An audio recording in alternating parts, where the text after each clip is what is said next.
I saw an academic paper last week that said people get a sense of purpose for their lives by hating another group.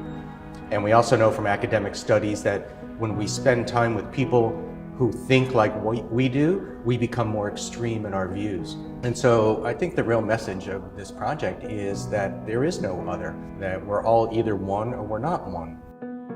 And the first place I came to was a congregational church, and I looked for the minister, and all I could find was the janitor. And he said the minister wouldn't be back for 4 hours.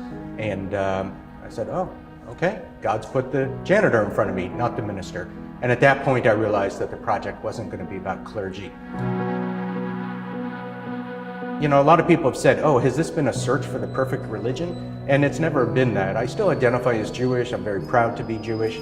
But I think what this was drafting off of other people's gratitude and hope and spiritual experiences so that I might become more whole and more faithful. You know, I don't think my religiosity and all the the liturgy and the rituals that I knew from my youth really helped me when the shit hit the fan in my life in my mid-30s.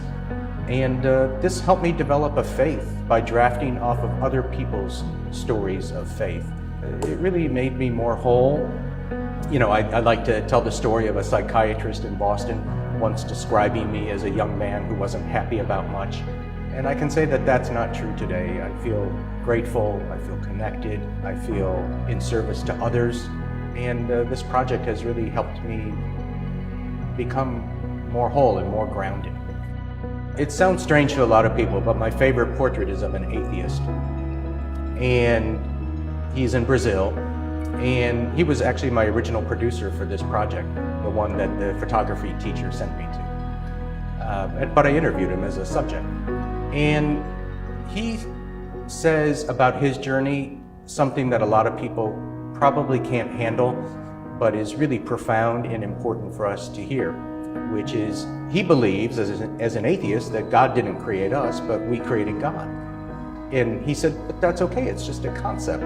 He said, what matters is that we don't think that all this stuff is what matters.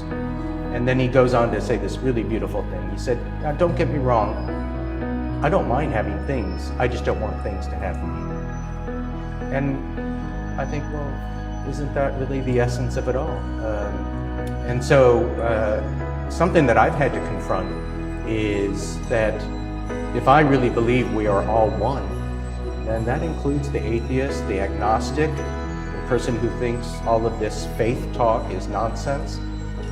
We're all on a journey together, not just the people who profess to a religion, not just the people who are spiritual, not religious, but we're all one or we're not.